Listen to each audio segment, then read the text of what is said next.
very warm welcome to our 2025 Evening of Dialogue. My name is Nathan Ahern, and it's a pleasure to begin tonight's gathering as we come together in a spirit of conversation, deep listening, and shared hope. As a nation and as a college, we continue to dialogue with the First Nations people of this land upon which we meet this evening. Since 1968, Marist College has been a part of and had its footprints on the land of the Ngunnawal and Ngambri peoples. As a college, we acknowledge the traditional custodians of the lands upon which we stand.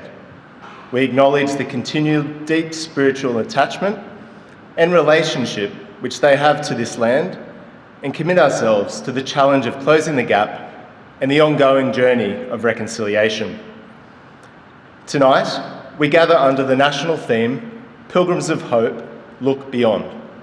It's a theme that invites us to pause, reflect, and reimagine what it means to be people of faith in a world that hungers for understanding and renewal. We hope to create a space this evening where stories and perspectives help us to see more clearly, to listen more deeply, and perhaps even to rediscover hope in unexpected places. Pope Francis reminded us that true dialogue requires a willingness to make space for the other's point of view. In his book, Dare to Dream, The Path to a Better Future, Francis explained, contraposition involves two poles in tension, pulling away from each other. For instance, the local and the global, or the whole and the part, and so on. These are contrapositions because they are opposites that nonetheless interact in a fruitful, creative tension. It is this model that we strive to embody in our faith formation at Marist. We engage in this kind of formation because it reflects conversations of the Spirit, where openness, humility, and shared listening are essential to growing together in faith and community. Grounded in the vision of Nostra Aetate, we are called to be a church that meets others in the marketplace, not circling the wagons, but walking together as fellow pilgrims from diverse paths. I invite you to join me now in a moment of prayer for this evening. In the name of the Father, the Son, and the Holy Spirit, amen. Loving God, grant us the grace to be instruments of peace in our world, in our communities, and within our own hearts this evening. Help us to listen deeply to one another so that understanding may flourish and hope may take root everywhere your Spirit moves. Amen. In the name of the Father, the Son, Holy Spirit. Amen. Now, before we begin the formal part of the evening, just a few housekeeping matters. In the event of an emergency, our exits are clearly marked and the staff will help you out. Toilets are located at the back of the senior hall, and we kindly ask you to switch off your mobile phones just so we can honour those conversations ahead tonight. It's now my great delight to introduce someone who embodies thoughtful dialogue in our Canberra community, Genevieve Jacobs. Genevieve is known to many of you through her long-standing work in journalism, broadcasting and community engagement. With deep roots in both the arts and civic life, Genevieve brings with her a gift for asking the right questions and listening for meaning beneath the words. She will guide us through this evening's conversation, and in a moment we'll introduce our special guests, Bill and Jennifer Cluff. So I should say Bill Bennett and Jennifer Cluff, two extraordinary creatives whose storytelling has shaped Australian cinema and inspired many. Please join me in welcoming our host for this evening, Genevieve Jacobs.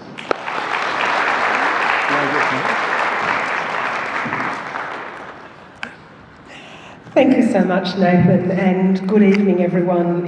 It's always a pleasure to be here at Marist and to see the intelligence and the respect with which the school community approaches conversations about the faith and the diversity of views that we often express in those conversations. I also pay my respects to the traditional owners of this place and commit myself to ongoing acts of reconciliation. So tonight is about ideas and dialogue, about pilgrimage, and in today's language you've got several professional content makers on stage. So myself as a recovering journalist and public broadcaster, Jennifer Cluff, who is an actor and also a dramaturg, Bill Bennett, a filmmaker and an author.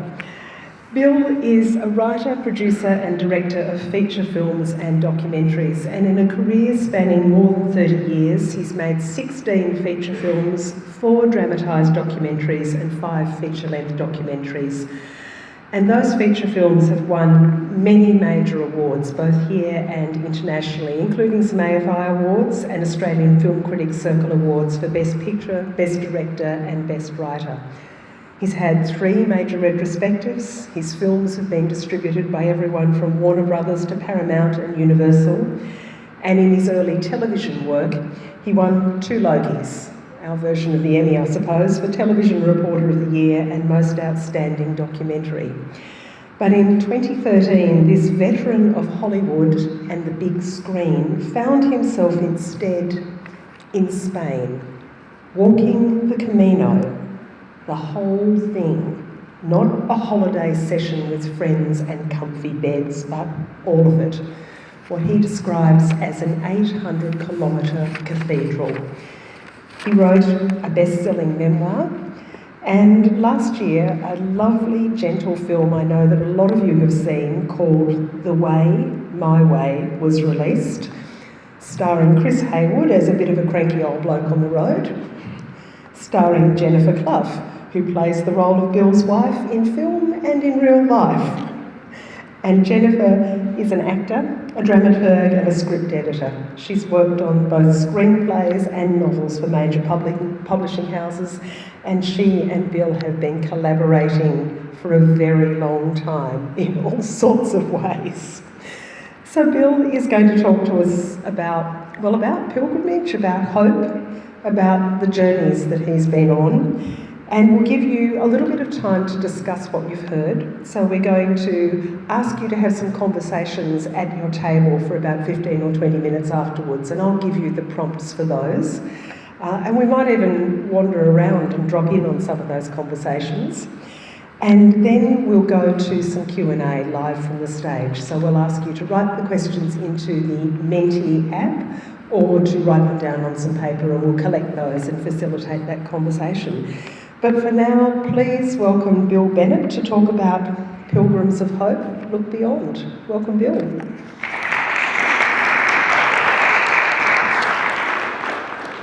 Can I give that one to Jennifer?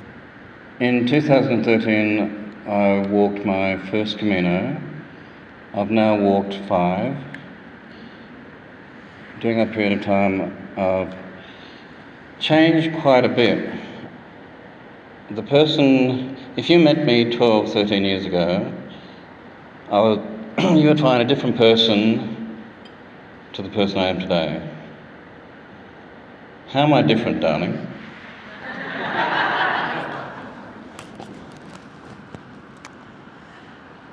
My husband was an A-list director. That meant that he went round the world first class. He only ever deigned to stay in 5-star hotels. He had 3 assistants, and one day he announced he was going to walk the Camino, and we were at dinner at a very fancy restaurant in Sydney, and my daughter, who was 21 at the time, spurted red wine right across the table. Another son laughed so hard he fell off his chair. And my middle boy hugged me and said, "It's okay, he will never do it." So that's what he was before he walked. I think she's slightly exaggerating, but I was different. So, what changed? What happened? Why did I decide to walk the Camino? I'm not a Catholic, I should say. Going back further to around about the year 2000, I was working on a movie in New Orleans, a thriller starring Burt Reynolds. That was a trip. I was heading to the airport early one morning. It was dark. I had to get to Los Angeles for a casting session. I was running late and I had a green light up ahead of me. I went to accelerate to make sure that I got through on the green light, and I heard a voice which said, slow down. My first reaction is, oh, I haven't had coffee. That's weird, I've never heard a voice like that before. I went to accelerate again.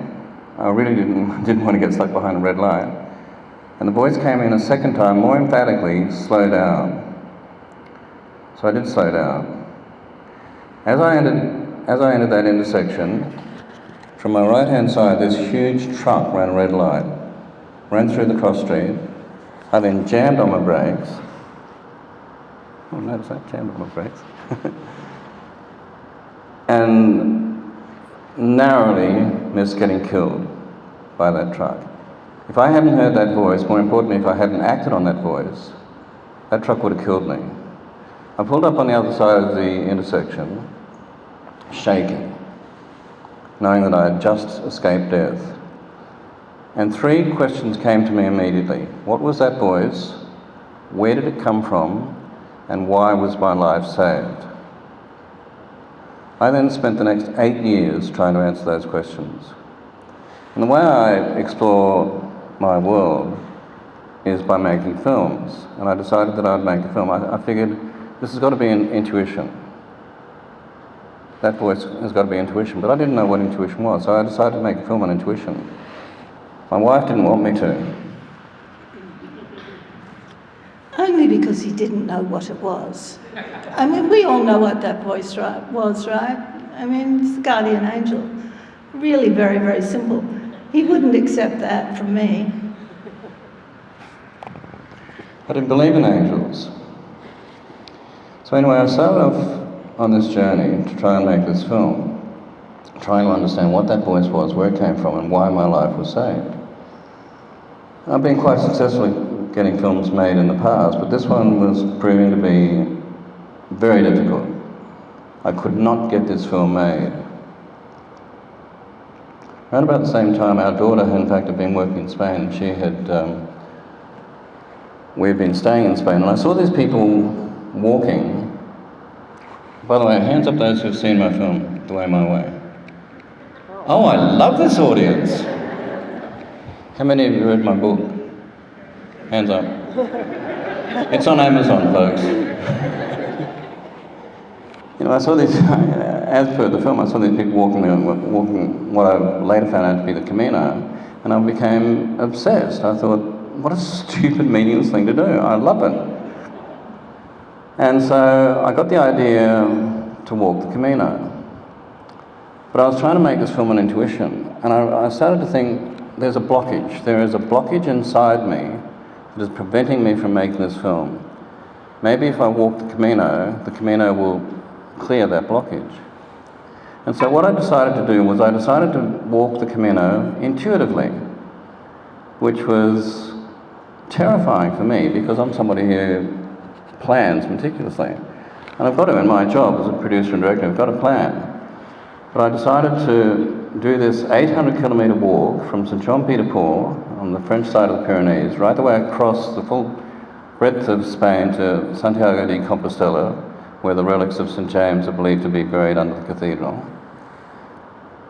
And I was hoping that in walking intuitively, it would clear the blockage to allow me to make this film. Well, being the type A personality that I am, I trained too hard, and before I left, I aggravated a bad knee. And so I got to the start of the Camino, barely able to climb down some stairs, much less climb the Pyrenees. So the walk, the 800-kilometre walk, which I did in 31 days, I actually did it in 28 days and took 3 rest days. You see, I'm a quantifiable person. Changed everything. Changed everything. At the end, I was a totally different person to the person who'd set out 31 days earlier. What sort of person was I when you met me, darling? Before Bill left, he said to me that to anybody who listened actually, he didn't want to meet people, he didn't want to talk to people, because he was very special. We must remember how special he was. And therefore, he didn't want to be mixing with other pilgrims. He didn't want them to be interrupting his experience. And I said one day, after having heard this over and over again, I said, darling, I will make you a sign and it will say, please don't talk to me. And he thought about it. He went, how much will it weigh? I'm still shocked to this day that he didn't see that it was a joke. Now, if the first thing that happened to Bill, once he landed, was that he met people. He met two Hungarians, Balázs and Laszlo, who in the film played themselves. He met Rosa. He met Ivan and Giovanna, who also played themselves. And they changed him by the conversations they had with him.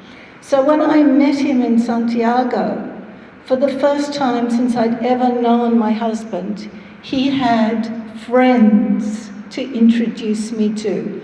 Not casting agents or somebody who could raise money for us, but... I really was in an enormous amount of pain. Anybody who's seen the film knows what sort of pain I was in. If you read my book, it's on Amazon, did I mention that? I basically toughed it through on ibuprofen, which is a painkiller, and Coke Zero. What I didn't realise, in fact, was the pain that hobbled me, that at the time I thought was leeching away the beauty around me, in fact, was the most powerful agent of transformation I could have hoped for. Because what that pain did is it humbled me.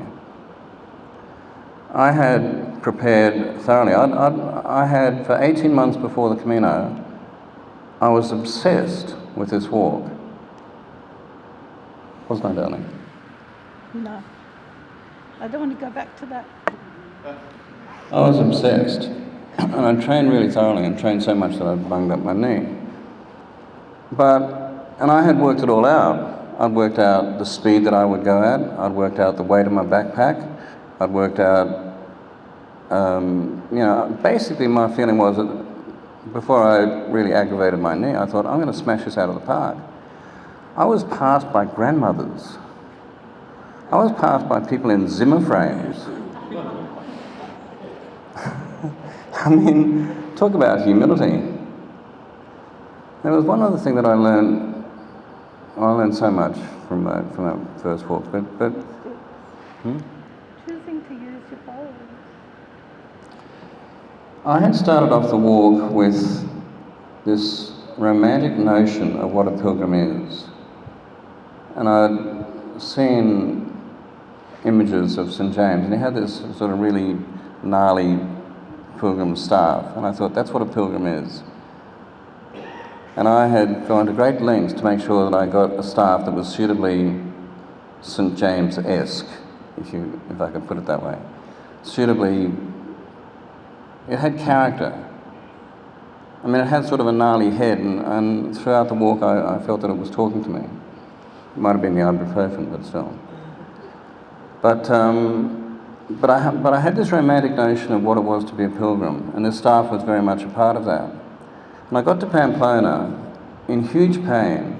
My knee was blown up like a watermelon. And these two Hungarian friends that I'd met on this taxi trip into St. John Peter Paul, they said, mate, you're not going to make it. You will not make it to Santiago. You need to get walking poles. Now, walking poles, you probably know, these metal titanium, sticks that people use. I hated them. I hated the whole notion of them. They weren't romantic. They didn't fit within my romantic notion of what a pilgrim was. I refused to accept these poles. But Balázs, one of these Hungarian fellows, he said, what's more important to you, having the romance of the pilgrim or actually getting to Santiago, and it hit me really hard. And he convinced me. He took me to a department store in Pamplona, and he he did a rehearsal. He got these walking poles, and he showed me, this is how you walk. You know, he explained biodynamically how it would help me, and he said, you will not get to Santiago unless you use these poles. And I had to make a really, really important decision. I had to let go this romantic notion of what it was to be a pilgrim and adopt these technical, horrible walking sticks that I laughed at and poo-pooed all the way all this time. I had to take on these. Now, look, sitting here now, you might listen to me and you think, that's really stupid. That's, you know, what's the thing? No, it was a big decision for me. And when I thought about it, I thought, the Camino challenges you in various ways. It challenged me at that moment for me to let go fixed ideas and take on new ideas. And that was one of the really powerful things that I learned on that Camino, was letting go fixed ideas and taking on new ideas. And so I got those poles, and with those poles I was able to complete the walk. The other thing that happened to me, and this is really quite strange, it's not in the film, and the reason it's not in the film is because we couldn't get permission to film it. But I got to Burgos, which is about a third of the way through the Camino. Burgos has the most magnificent cathedral, one of the most beautiful cathedrals in all of Europe. I've been to that Burgos cathedral before, and at the end of the day, I was in enormous pain, I was exhausted, but I really wanted to go into that cathedral. Being a non-Catholic, of course. That's a joke. I went into that cathedral, and I found my way to this chapel that was sort of, the cathedral has various chapels around the central part of it. And I found myself in this chapel, walking towards this crypt at the back of the chapel. I stopped, and I don't know what made me do it, but I looked down and I had actually stopped on a star on the floor, black and white paving that had been formed into a star. And again, I don't know what made me do this, but I looked up, and up above me was that star replicated in the lead light glass in the dome right above my head, way up, long way up. And as I looked up, suddenly this huge surge of energy came down from that star, through the top of my head, through my body, through my feet, to the star that I was standing on. And then it rushed right the way back up again.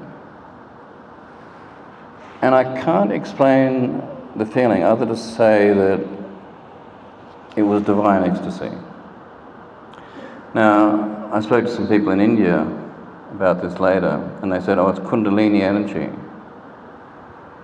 And I spoke to some Catholic people, and they said, it's the Holy Spirit. I don't know what it was, but I walked out of that cathedral pain-free.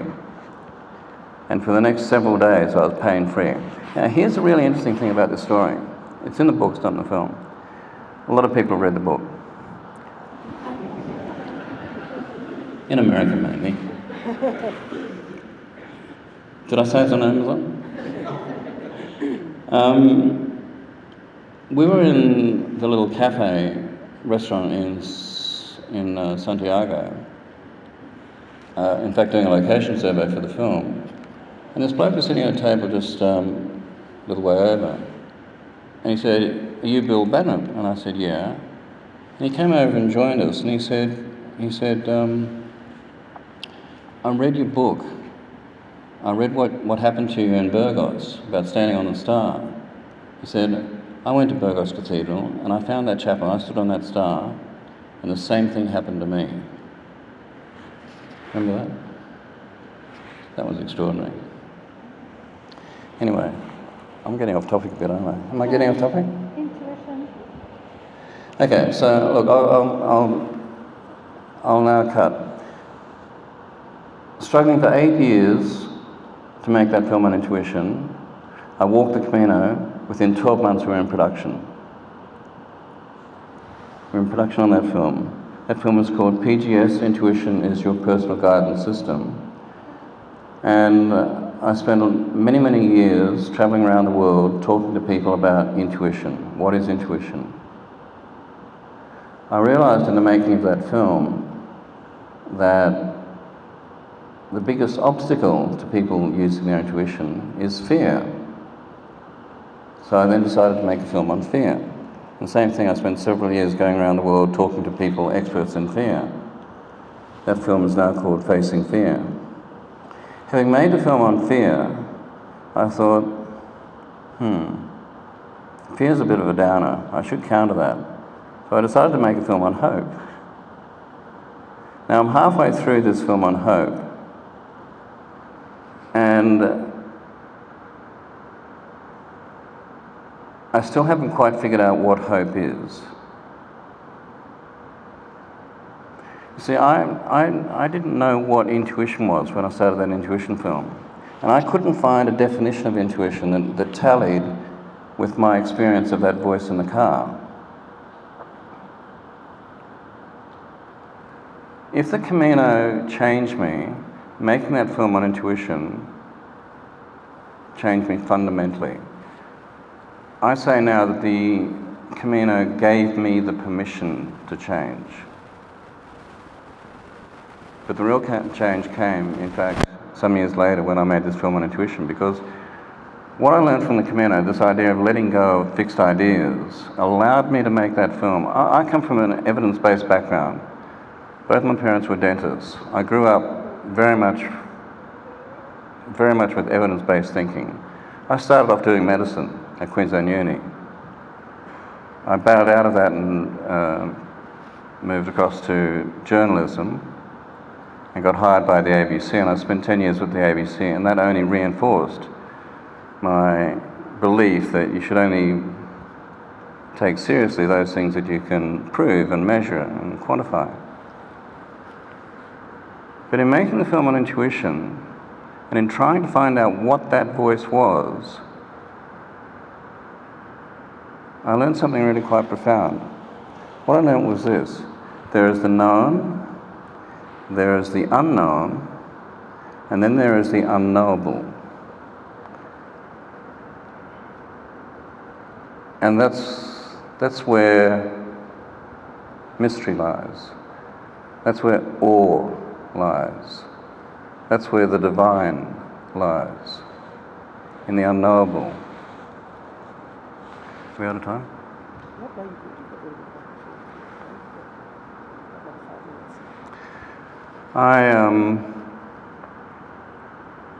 I did a lot of thinking and a lot of research on intuition, and I came to the conclusion that there are 4 types of intuition. I was confused. I thought intuition was this sort of one sort of hold-all thing, but in fact what I realized is that there are actually 4 types of intuition. I broke them down. There's survival intuition, which is intuition of heightened senses, sensory perception. It's like mother's intuition, talk about mother's intuition. It's about survival of the species. It's that feeling you get when you pass by a dark alley and you think, no, it's a shortcut, but I don't think tonight I'm going to walk through that alley. That's survival intuition. The second type of intuition is the intuition that is most commonly known, and I call that cognitive intuition. It's based on expert knowledge. So you see CEOs say, I've made a gut decision. I've done this intuitively. It's based on their expert knowledge of their business. Sportsmen say, you know, I did that intuitively, but it's based on hundreds of thousands of hours of practice and so forth. So cognitive intuition is intuition of the mind. Survival intuition is intuition of the body.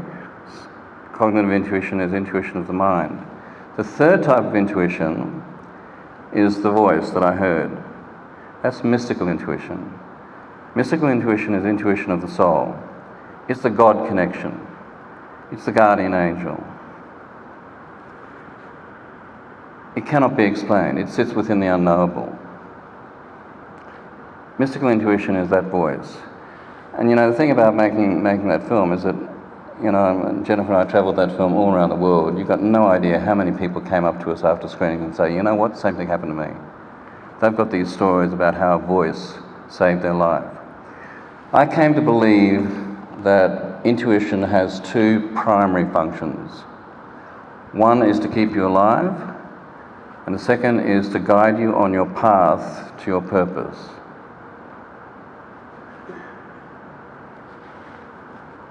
Helen Melville.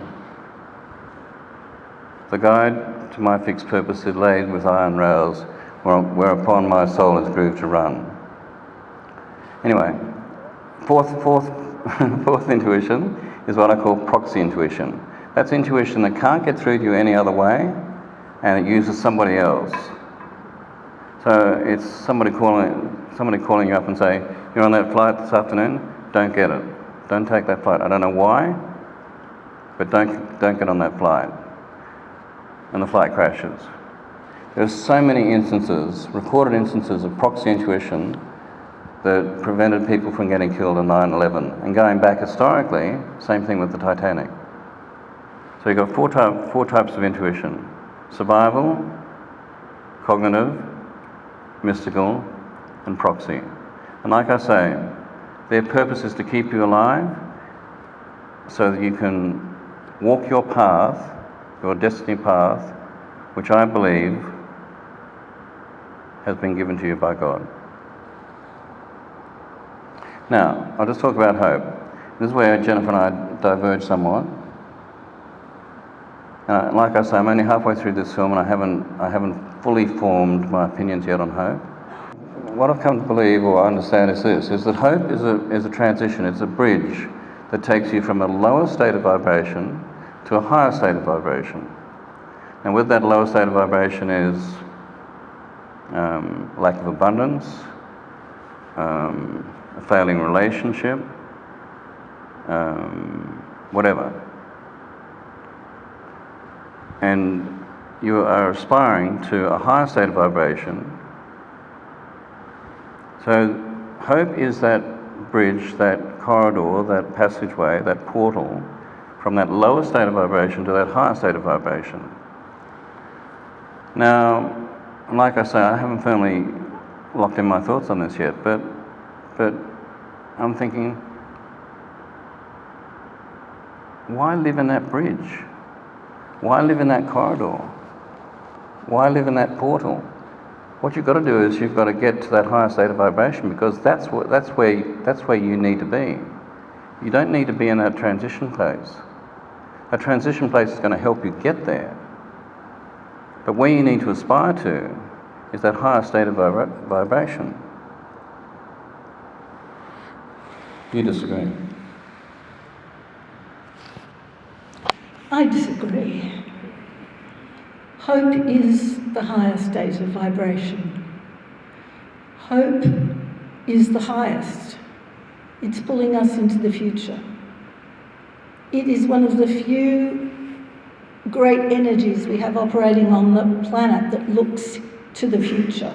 It is what has driven science. It is what has driven, what drives community. It's what drives nations, the hope of something better. It's what drives us as parents, the hope for our children. It is within us. Hope lives within us, but it lives with faith and love. Hope, and then you require faith to see it done, to see what you hope for done. It requires enormous determination. You have to believe it, you have to see it, and love is always there to sustain it. And I'm looking forward to Bill doing the other half of the film and seeing where he ends up. But this is what I believe.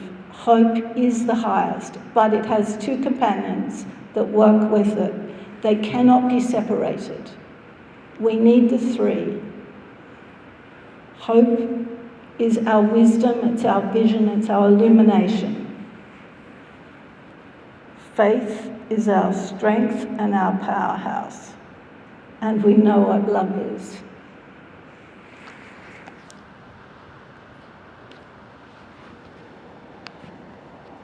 Is that it? Okay, I want to throw something out because you're going to be going into discussion groups soon. I just want you to think about something. That is, let's say something very simple. I hope you get better. Why don't take the word hope out of that sentence and replace it with trust? I trust you'll get better. Now, that's where my thinking is starting to lie. Because with trust comes faith. You need faith to have trust, and you need trust to have faith. But you need the idea, which is hope. Hope is the original idea. Hope isn't the original idea. Hope is the river. It's the current. It's the thing that takes We're you. going to have such fun. We always have fun, don't we? Hope is the river that you swim in, that takes you to the place that you need to be. Now, my point is, it's the river only. It's the landing that you need to get to at the end of that journey. But I just want to throw one other thing at you, and that is this. What I learned from making the film on fear, and it had a fundamental shift in me. You see, I was terrified of public speaking. I could never, ever address a group like this before I made that film on fear. I'm not joking. I couldn't put two words together, and I had to, for what I do. But then I made this film on fear, and I lost that. In fact, I have lost all fear. I still have. There are two types of fear. There's true fear and false fear. We mainly live in false fear. But what I came to understand in making the film on fear is that fear is what I call a function of loss and a construct of time. What I started to realize is that all fear is based on loss. I have yet to find a fear that is not, if you drill right down, is not based on loss. So if you can come to terms with loss, you can rid yourself of fear. Now, it's a construct of time as well. Fear is a construct of time. Fear either lives in the past or it resides in the future, but it doesn't live right here, right now. Now, if you can get to a point where you can rid yourself of the past and you can not worry about the future, you can live without fear. A function of loss and a construct of fear. Of time. Yeah. That's it for me.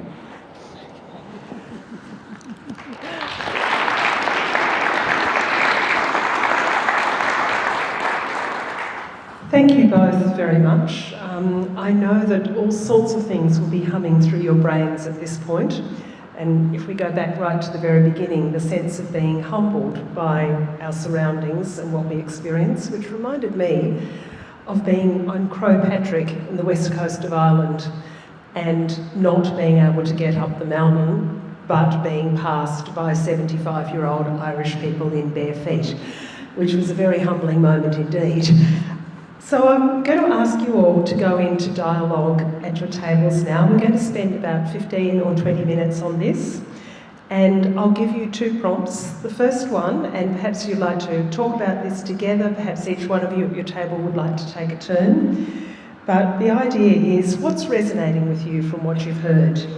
Is it about the idea of pilgrimage? Is it about transformation? About being humble, hopeful, letting go? About allowing room for the Spirit to come in? So let's go to your table conversations now, and I'll then give you a prompt with the next question. And of course, you might like to also consider questions you'd like to ask Bill and Jennifer, which we'll get to after this session. So go to it. When you go on a pilgrimage, even before you start, you give permission to change. That's what pilgrimage really, a pilgrim You know, that's the one thing that happens. You are giving permission to change. You may not even know it. And I don't think if you live the life, embrace all that being a pilgrim means after you finish, which Bill has, the change will ever stop. I hope it doesn't stop, because it keeps getting better and better and better.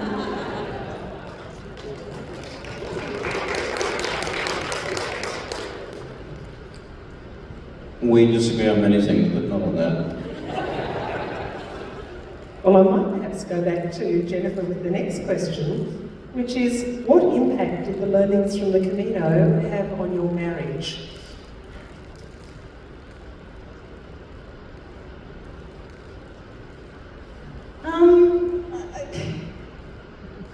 I always find this question very, very difficult, and I get asked it too many times.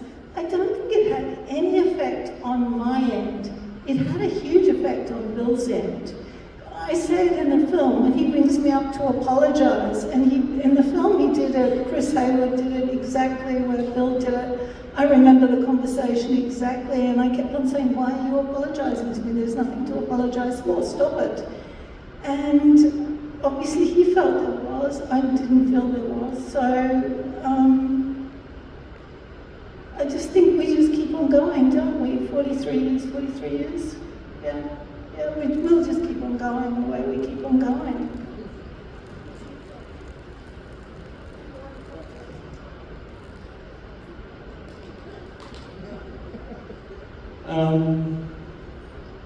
Any marriage is not a straight line graph. You know, it's an ever-evolving thing, and I sometimes think, why is our marriage lasted so long? And the conclusion I've come to is that admiration is really important. I admire Jennifer. And so I tried very hard to do things that will make her admire me. I'm not always successful, but I try. Well, we've got a couple of questions about the fact that you've done 5 Caminos. Have they all been the same route?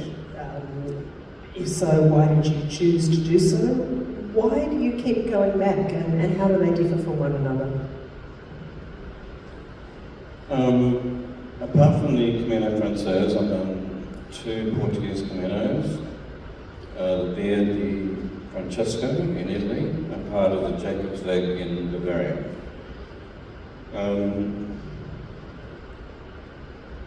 They weren't nearly as profound an experience as the first one. I think in part because the Camino Francés, the full gamut of it, the full 800 kilometres, takes you across the Meseta, which is a 200-kilometre stretch of largely nothing. And it's there where a lot of people really come undone. For me, the Meseta defines you as a pilgrim.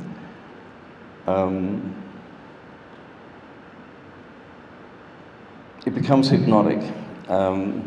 It's straight. There's not much tree coverage. You start to listen to the rhythm of your own body.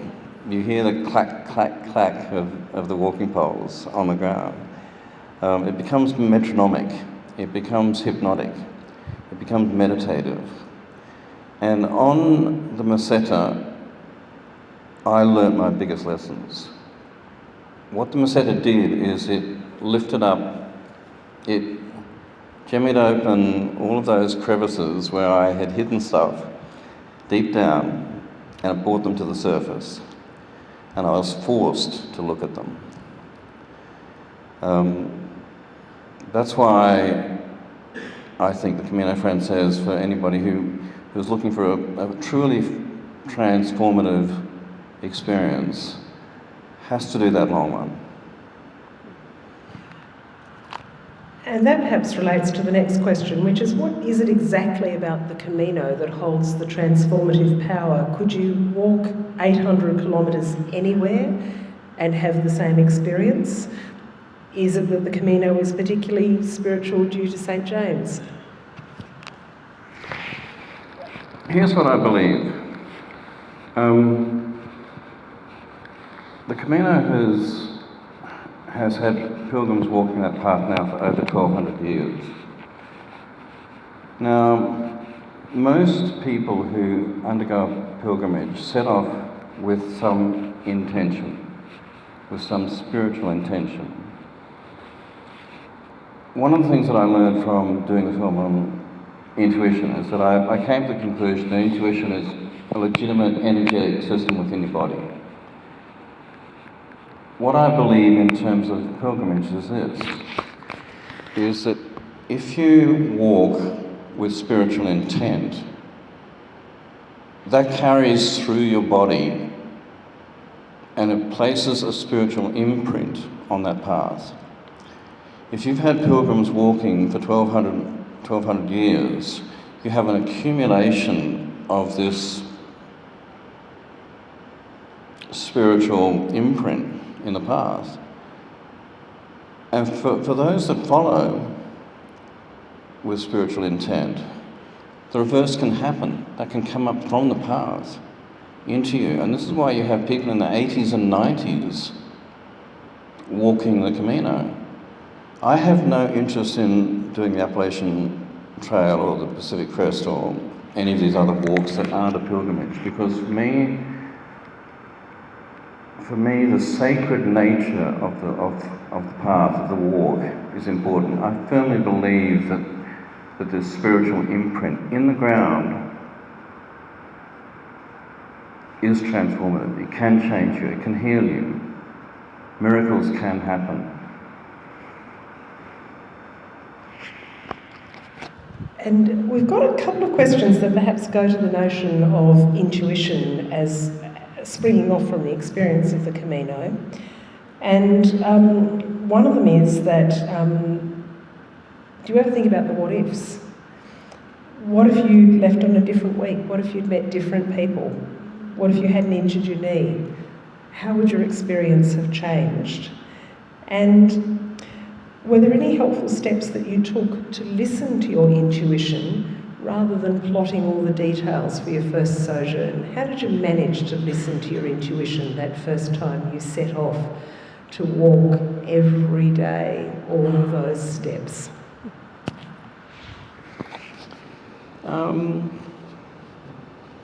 I don't believe in what ifs. I believe that I was destined to meet the people that I met and to have the experiences that I had. And even though when I did that walk, and even later when I wrote the book, I had no intention of making a film, none whatsoever. I was kind of forced into making a film many years later, and I didn't want to do it because I didn't want to make a film about myself.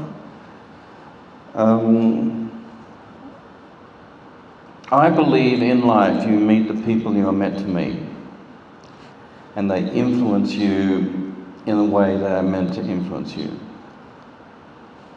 I believe that we have a preordained path, and part of that path are the people that we meet. And here's another thing. There's saying that when you walk the Camino, at some point you're going to meet an angel. Now that angel might be somebody who takes your pack when you are absolutely exhausted. They might be somebody who treats your blisters. They might be somebody who says something to you almost as an offside, which is exactly what you need to hear at that point in your life to make a decision. That angel can take many forms. But here's the thing. You can be that angel. Without you even realizing it, you can be that angel that changes someone else's life. What an absolutely extraordinary and beautiful thing to say, Bill. That's a remarkable thing to think that we all have that capacity. A couple of questions around the idea of the path and free will, and perhaps we do get into some specific theological thought here. You mentioned that our path is given by God. Why are we given free will or free choice? And from another audience member, how do you determine what your purpose is in life or the path that God has intended for you? So what's that line between having a preordained, predetermined path and being able to discern what it is and having free will?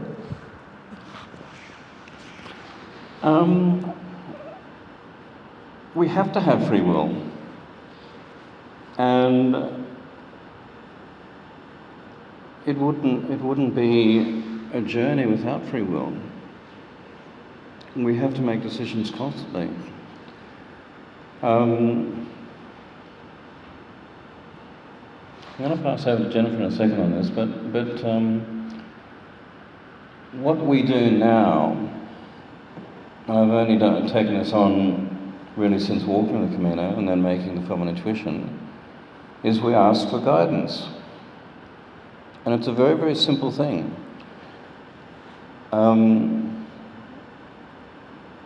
What I learned with intuition is to access your intuition, you need to do 5 things. You need to stop, listen, ask, trust, follow. You need to stop,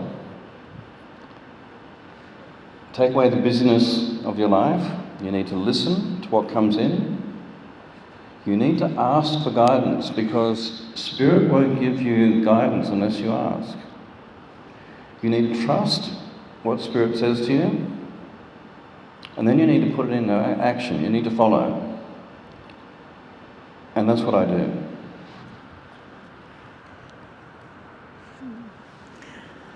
We have to have free will, otherwise we won't learn anything. If we came in knowing what our purpose was, knowing what our path was, knowing what to do, there'd be no point in coming.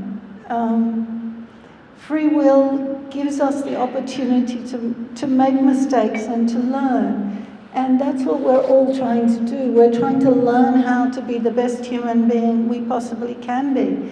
And it's actually really hard here. And we know right now we've got lots of things that we're worried about and concerned about happening in the world.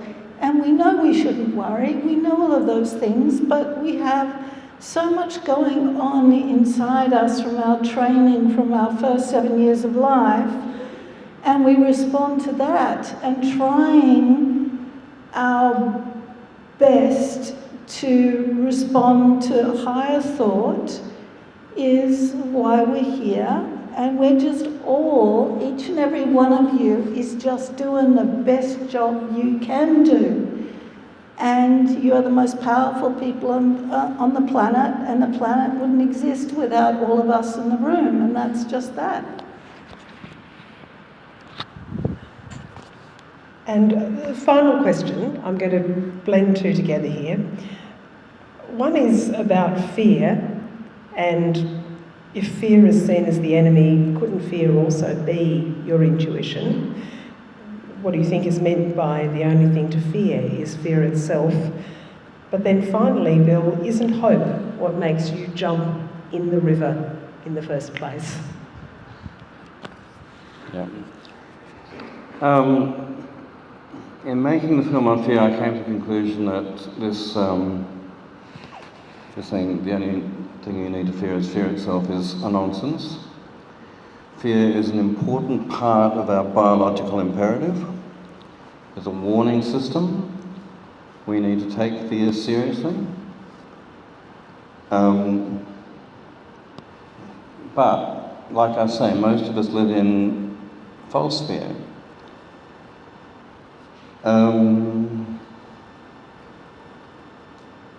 I learned something walking on the Camino. I talked about the meseta before. The thing with the mesetas is that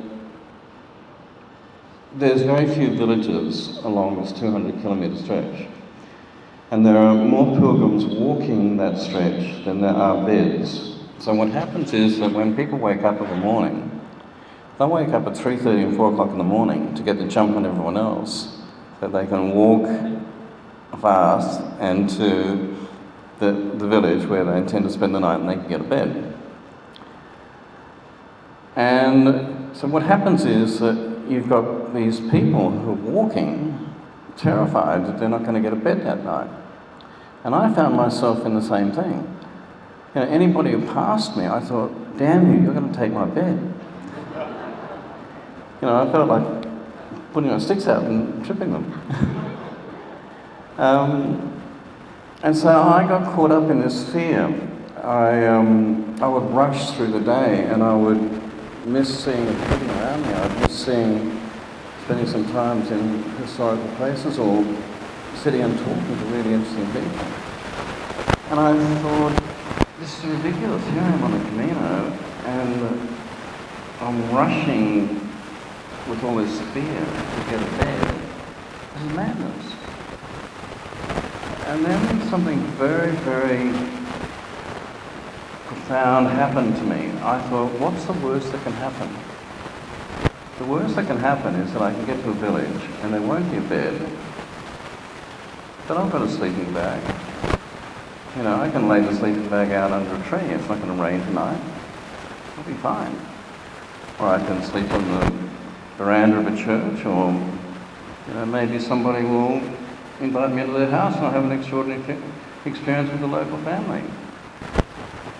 And as soon as I came to the conclusion of facing the worst that can happen and realising that in fact the worst that can happen wasn't that bad after all, it changed everything. And then I thought, maybe I can apply this to other aspects of my life, you know, when I get back from the Camino. And I have used this now as a fail-safe measure to knock on the head any fears that I have. I ask myself, what's the worst that can happen? You know, if I run out of money, what's the worst that can happen? If Jennifer leaves me, what's the worst that can happen? If I die of cancer, what's the worst that can happen? I ask myself these questions. And what I found is this: I need to dig down 7 layers to get to the core fear. It's really interesting. 7 layers. I have to ask myself 7 times, okay, if that's the worst that can happen, what about this? If that's the worst that can happen, what about this? I need to dig down 7 layers, then I come to the core fear. And then if I face that core fear honestly and say, well, if that happens, then I will do this. And the fear's gone. Try it. I think we've had a wonderful evening of conversation. We've been on a journey, literal and metaphorical. It's been profound, it's been very entertaining, and I think all of us will take away great food for thought on the journey of life, even if that's merely a matter of walking the Centenary Trail around Canberra, which is 140 k's, and a good bed at the end of every day. I'd like you to thank Bill and Jennifer very much indeed.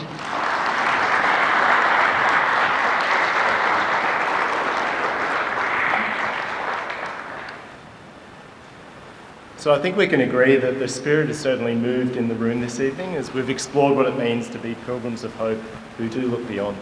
As a fellow Type A planner, I found this evening a little nerve-wracking to coordinate and to control, but was pleasantly surprised by the real frank and disagreement that I saw, but mostly dialogue on display by Bill and Jennifer, so thank you.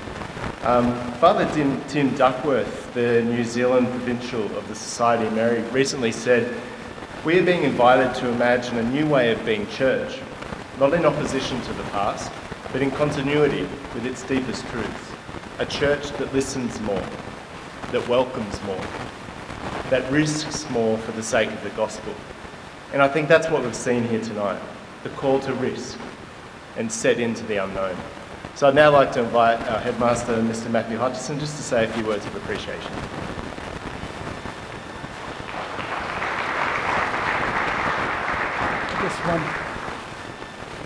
Bill, you as a pilgrim, you stepped out and trusted you, and you returned a very different person. And I was thinking that's very much what we do. Education is exactly that, when it's done well. it is a sacred journey of transformation, and that's our role here with our boys.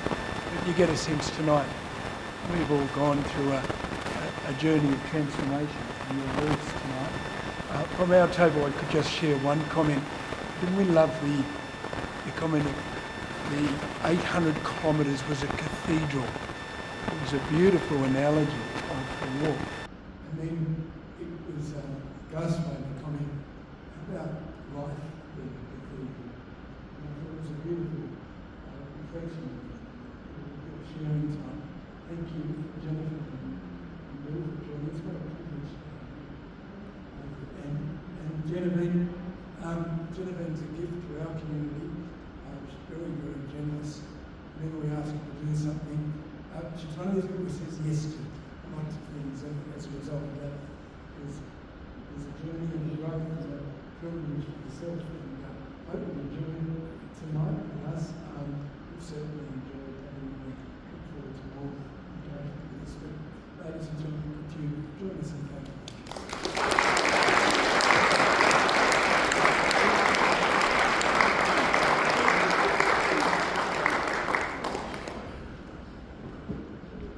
So as we conclude, I'd like to draw your attention to the Marist Association of St. Marcel's Champagne, which hosts a number of special events throughout the year. All of our events are open to the whole community, and you're invited to take a flyer home with you and mark the next gathering on your calendar, or go and meet our local coordinator, Bennett, over on the table to my right. Thank you very much for joining us tonight and entering into such fruitful dialogue. We hope you've enjoyed the experience and look forward to seeing you next time. Good evening and God bless.